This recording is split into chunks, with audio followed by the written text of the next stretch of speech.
to my channel. My name is Kayla and today we are embarking on a 24-hour reading vlog. I am so excited to be doing this. I have not done a 24-hour reading challenge on the channel.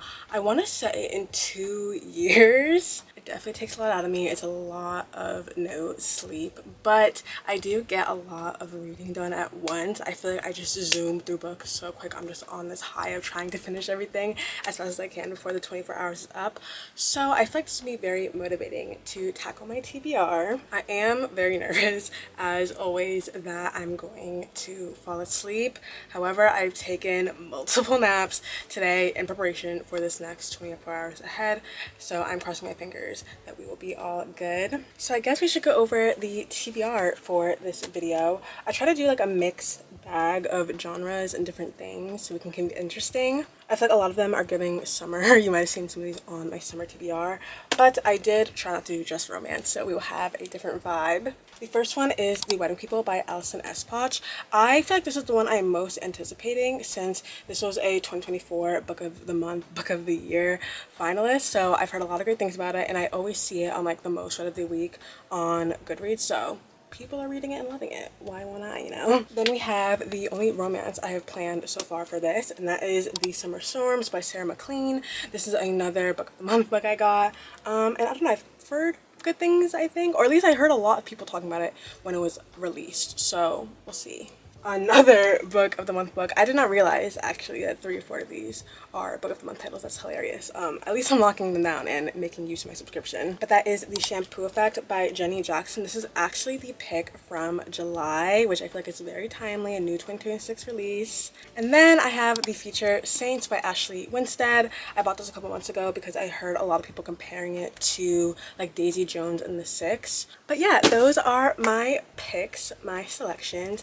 It is currently 11:57 right now, so we have 3 minutes left. I'm gonna read from midnight to midnight, so we're gonna start in 3 minutes. I'm gonna go get my little water, get myself set up, and we will begin. I'm so excited. Okay, it is officially 12 a.m. on Wednesday, July 22nd. Can you guys see that? I don't know, my font is so skinny. Anyway, I'm gonna start the stopwatch for us, or I guess timer you should say. Here we go. We're in business. I am going to start off with The Wedding People by Allison Espach as our first book. It's obviously very summary based on the cover, but I don't know much about it. I believe it's more literary, like contemporary fiction. I don't think this is like a thriller or anything, so I assume it's just gonna be like drama, which I love to read. I love to be in people's business, so this is perfect for me. I think I'm gonna start at my desk to read first. I don't know, I feel like starting on the bed is immediately setting me up for failure. I don't want to fall asleep. I have my pretty red tulip water bottle, our emotional support friend for this excursion. So let's get into it.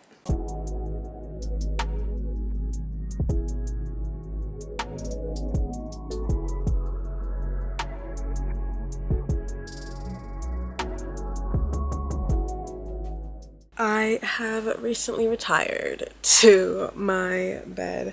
My butt was hurting on that freaking seat. Matter of fact, let me put you guys down, okay? We have a serious conversation. I have my first check-in. It is currently 3 a.m., y'all, or a little bit past 3 a.m. It's 3:02. And in terms of challenge progress, I'm not gonna lie, it's a little bit slow going. I'm on page 120 right now.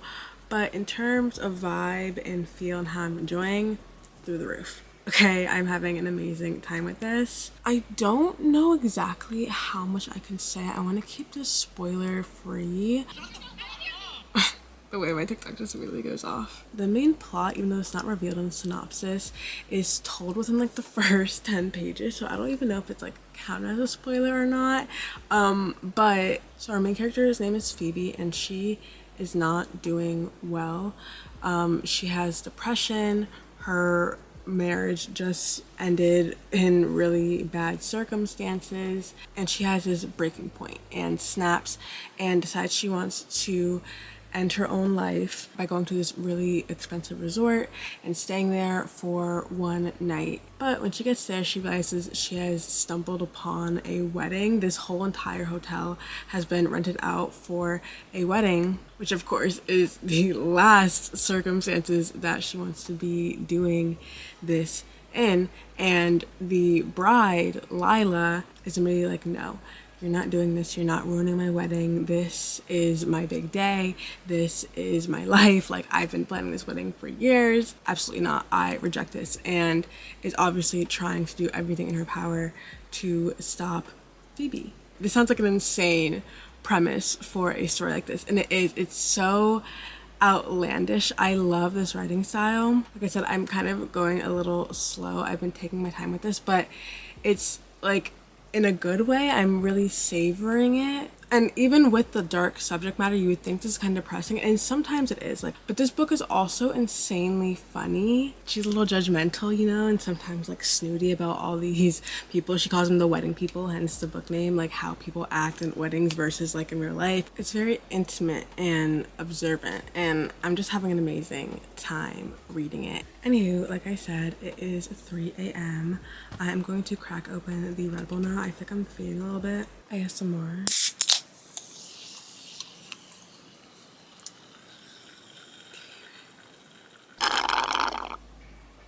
Yummy. I don't want to be wired, but I think we need a little bit of help. And I'm hoping to kind of power through it a little bit. I feel like now that I'm getting into the story more, I'm reading a little bit faster. The beginning was kind of like throwing us in with a lot of info, so I'm hoping that it's a little bit more steady. Ideally, I'd have this finished before sunrise, so we'll see if that kind of comes to fruition. But I feel like this will definitely help me get there, so let's continue.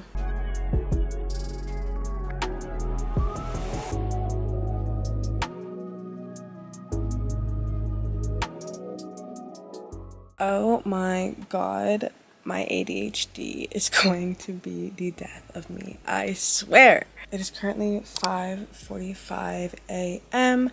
I am only on page 170.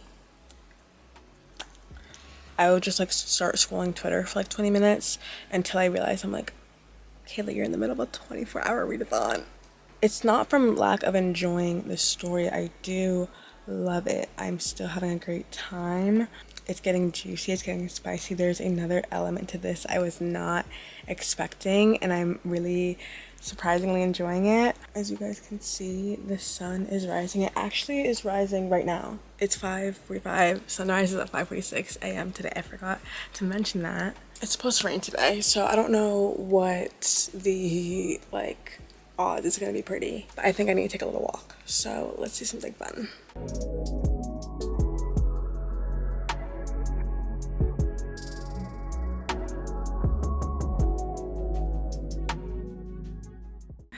Hello, I am here for an update, or I guess a lot of updates. It has been a little bit since we last chatted, and I'm not gonna lie, y'all, I was fading a bit. I think it was like right after the sunset. I like took the video, I'll show you guys the deer I saw, and I went back into bed, and I literally could not focus on this book. I don't know, maybe I was just wired, maybe it was a Red Bull, a combination of everything, but I took a little break from reading. I paused the stopwatch. I know it's technically not 24 consecutive hours like I thought this challenge was gonna be, but I am bending the rules a little bit. I'm still on this ride. We are going to keep going, which is great because I ended up finishing The Wedding People, and this was really, really good, guys. I think I'm gonna give it a 5. I'm saying that really tentatively because I know how I get, like right after a book I get super emotional and attached to it, but I don't know, this one really resonated with me. I loved Phoebe, our main character. I think she was just so brutally honest about everything she was going through, all of her insecurities, all of her challenges, all of her flaws. And I feel like that's also really inspiring because all of these characters are older. Like Phoebe is 40, and seeing her like drop everything and reinvent her life and figure out what the fuck she wants at what people would consider like a later stage in life, I think was super admirable. And child, I'm glad it was worth it because that took me 8 hours. But now we have, and I am ready to continue. So let's start off with our second book, The Summer Storms by Sarah McLean. I picked this one next because if I'm being honest with y'all, as much as I want to enjoy the books I am reading, this is also a challenge, okay? This is also a challenge, and I want to try to read as much as I can in this 24 hours that I'm tracking. And I feel like a romance is kind of just what I need right now to fly through. If there's any type of genre that I'm going to be able to fly through, it's this one. I actually DoorDash Dunkin', which I never do, but I just need caffeine so bad right now. We'll start sipping on that, keep the energy going, and I'm going to crack open this book.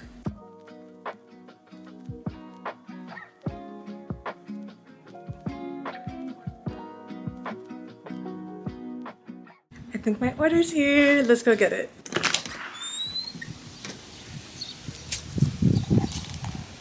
I got a medium protein latte, yeah, with vanilla. Let's take a test.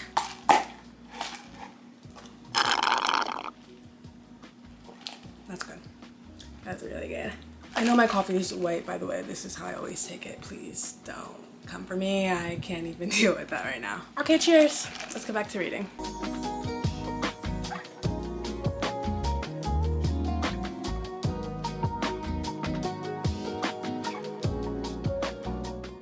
Oh my god, you guys, look, my mommy brought me lunch.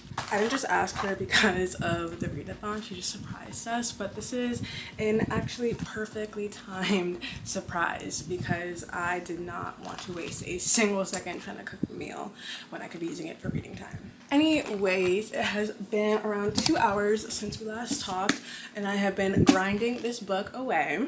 I am officially on page 100. Our main character's name is Alice Storm. She is part of the Storm family, which is a huge... Someone's computer just went off. It's this huge family dynasty. I kind of envisioning them as like the Kennedys, but if their main industry was Apple. That's kind of how they're described. And our main character Alice is the third out of these 4 children, and right off the bat we are immediately knowing and figuring out that she is kind of the black sheep of her family. She's been exiled from the family. She hasn't really seen her family in the better part of 5 years, presumably because she stood up to her dad in some way or unveiled some family dirty secret to the press that kind of had them kicking her out of the household and really upset at her. But she's brought back in contact with her family and going back to the family home after her father's sudden and surprising passing. And it's especially hard for her because she has not spoken to her dad in 5 years, and the last time they spoke it was obviously not on good terms, so there's a lot of, you know, unfinished business with that. So she's on this train going back to her family's home where she meets a sexy man on the train, okay? And they end up hooking up the night that she gets there. She's really stressed. She's like, I don't want to see my family right now at all. Let me put this off a little bit. And she hooks up with this guy. She goes back to her family. She's doing all her family's drama. Of course, all of her siblings have some type of shit going on. Her oldest brother is like vying to be the next CEO, vying to be the heir of this kind of empire. Her other oldest sister is having an affair with her dad's lifelong driver, right-hand man that she's kept in the family for years. So there's already a lot of tea, okay, brewing in the mix. When guess who shows up at the estate? None other than the mystery man from last night that she just hooked up with. Whoa, crazy work. Literally just do the walk of shame and you're gonna show up at my front door. He comes, he ends up being Jack Dean, who in their father's mind is the like rightful heir to his throne. This is his father's real right-hand man. They refer to him as a favorite son, you know, even though he only has one son, Sam, but Sam is obviously ill-equipped. So Jack is the guy that he's been going to. That even though the family knows who he is, obviously our main character Alice didn't because she's been away from the family for 5 years. But he comes to the house and is like, your inheritance has some stipulations. These tasks are laid out specifically in instructions or letters that the dad left for each member of his family. But not only do they have these quests to complete their inheritance, but they all rely on each other, right? So they all do it and they all get a piece of their inheritance, or none of them do it. Alex is like, I don't care about the money. I've already been exiled from the family. I don't give a rat's ass if I'm in this inheritance, okay? But the whole family's like, no. Our money, we've been kissing up to this man's ass while you've been gone for 5 years. Oh, we're getting our money. And so they are keeping Alice here. And I'm excited to keep finding out. So I'm gonna keep reading. I'm gonna eat real quick. I'll give you an update in a little bit.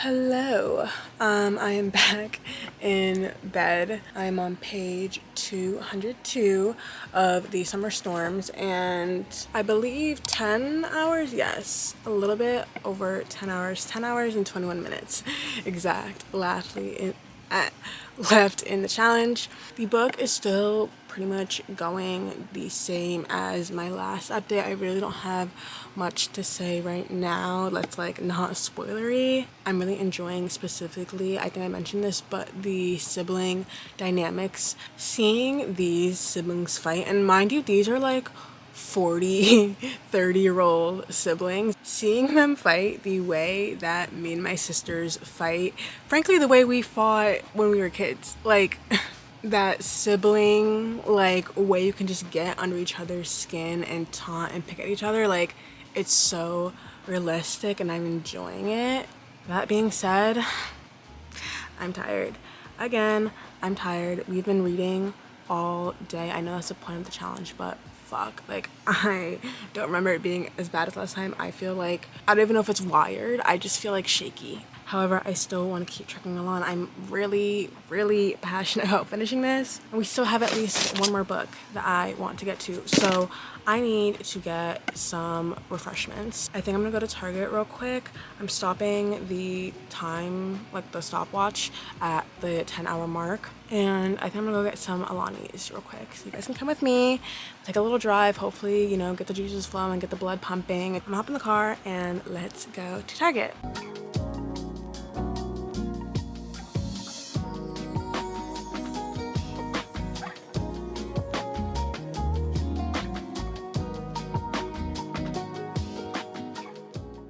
I think we should do a taste test. I got a new flavor. I've been told I like the weirdest and grossest Alani flavors by multiple people. Everyone says the ones I pick are just way too sweet. So take my opinion with a grain of salt, okay? So I always get pink slush. This is the one my friends are like, what are you doing? Every time I get this, it tastes like straight sugar. I kind of like it. We're gonna try the strawberry sunrise one I just got. I never have tried this one before. It's so bubbly. This is already like bringing life into me in like the weirdest way. I'm gonna give this 8, 9. It's not a 10. What's that sound? I can never give you a 10, but I can never give you a 10 because I don't like you. So I always gotta keep something negative in reference to you. So I can never give you you can never get that 10, okay? No, I'd give this like an 8.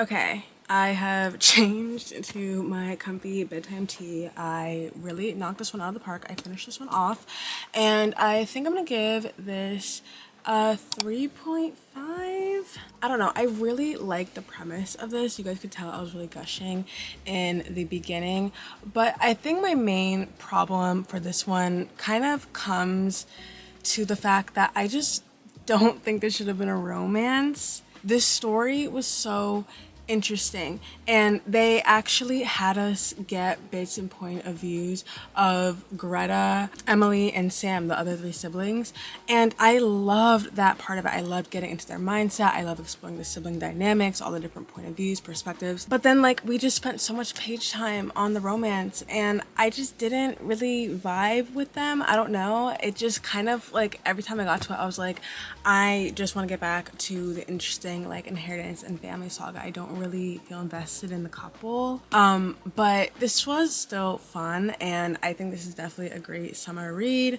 I just kind of wish it was more like general fiction or contemporary, whatever, what have you. But yes, book 2 is down, and I actually think I have, yes, 8 hours and 45 minutes left on the clock. Now, I have decided again to make an executive decision. Considering I've bent the rules so much, I think I'm going to call it quits for today. You can literally see up there, it's pitch black out. And I don't think it makes sense for me to read 8 more hours into the night. We've literally done sunrise to sunset. I've been with y'all all day. And I feel like I don't want to fuck up my sleep schedule any more than I already have. So I'm going to stop the clock now. I'm going to head to bed. And we're just gonna pick up tomorrow, you know? I feel like we are making this video whatever we want it to be now, and we live, laugh, love. So I will see my friend tomorrow and we will finish with our last book. Okay, hello. It is the next day. I have slept, I've eaten, I have rested, I am refreshed. I feel ready to tackle this now and to read our final book, which is going to be The Future Saints by Ashley Winstead. I actually think my timer reset last night in between now and me filming this, which is upsetting. So I'm just gonna do 8:45. I think that is good. I have no clue what this is about. I know it's somewhat band based. It's been compared to Daisy Jones and the Six. So let's jump on this and I'll let you know what we're dealing with.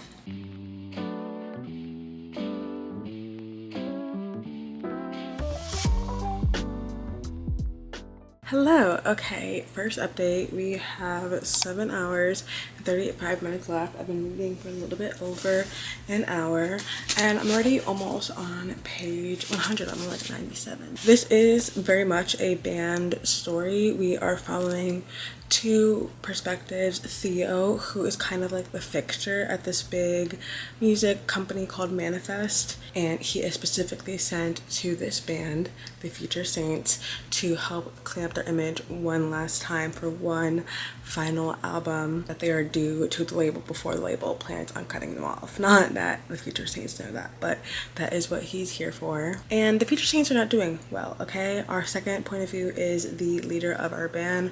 Her name is Hannah. Yes, Hannah's the lead singer, and then we have Ripper and Kenny. Those are the other 2 guys in this like trio, and they're 28 years old. They showed a lot of promise. They kind of like a cult following, right? And they've had a couple hits throughout the years, but specifically now they've been struggling because Hannah's sister and their manager Ginny, who was very close to her, she loved Ginny to death, has passed away from a drowning incident, and Hannah is not doing well. She's drinking on stage, she's on drugs. They are just really living the rock star life in a destructive way, and so they are not putting out good music. Their live shows aren't good, and that is what Theo is mainly here to fix. And this is told really interestingly because it's set in present day. It's set in like 2024, so we're getting not only their both perspectives, but we also get like these like media excerpts of like TikTok comments, because part of this whole thing is like they went viral recently from a song performance that she did when she was drunk, obviously,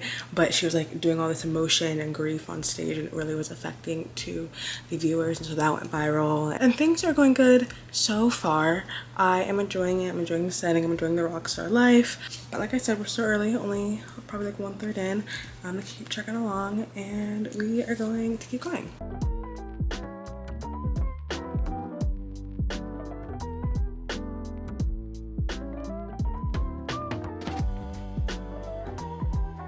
Hello. Okay, I am here for our grand finale. Finally here with my last update and closing. God, I feel like we have been literally on the biggest roller coaster. I know I hear that in almost every video, but wow, like the twists and turns this video has taken, the fact that I filmed this over 2 days, like I did not expect this at all. So I did end up finishing The Future Saints. I actually finished it early. I finished it like an hour ago. And I think I still had like 2 hours left on the clock, so I did pretty good, if I do say so myself. And the reason why I have not updated you guys until an hour later is because I wanted to go online to make sure I was not crazy, because I did not like this book, even though I really wanted to, and like on paper it sounded like everything I wanted, but it just it was like lack of connection. I feel like I really did not connect with any of the characters, any of the feelings, from the grief to the mental health to the angst. I don't know, just something about it was not clicking with me, and it felt so shallow and surface level. I honestly think that comparing this and having Daisy Jones and the Six be like the gateway to this is low-key kind of doing it a disservice, because Daisy Jones and the Six, the characters are so freaking real. Like, I still feel the same way every time I pick it up. Like, I can imagine this is a real band, 1000%. Like, I can imagine going on the Wikipedia page and like finding a real thing about them, right? And you don't feel that way about these characters. They all kind of feel like rough drafts or placeholders for what they're actually supposed to be. The other bandmates are kind of like vague. I kept getting them confused. That was another thing that I was like, I know I can't be the only one like not really giving a fuck about these side characters. And it's because like we really were giving nothing to care about. So I'm gonna give this a 2.5. I don't want to go too rough on it. Like, it really didn't do anything wrong. Like, it wasn't offensive. It just wasn't clicking. So yes, I give this a 2.5. A little bit of a disappointment if I'm being honest. But that being said, I do feel like overall I had a good experience. Give a little refresher, a little recap. First, I read The Wedding People, which I gave a 5. Then I read The Summer Storms, which I gave a 3.5. And then I give this a 2.5. So I don't even know what that average rating would be. It's probably not that good, but this was so good that like it almost makes up for these two kind of just being like, you know? Like, this is definitely worth all the hype that I've seen around it, and I'm so excited for the adaptation. I'm pretty sure this one has one in the works. I just know it's going to be incredible. But yeah, that was this 24-hour reading challenge, if you can even call it that. You know what? No, you can call it that. I still did 24 hours of reading. Yes, it was not consecutive, but I mean, I see people do that all the time. Like, a lot of people do like 12 hours and 12 hours, so that's kind of what I did. Essentially, just not purposefully, I guess. But I still think we did a great job. I actually calculated it, and we read 1,075 pages in, what was that, 22 hours? So pretty freaking good, if I do say so myself. I had fun. I hope you guys had fun. Thank you guys so much for watching. I hope you enjoyed, and I will see you in the next one. Bye. Mwah.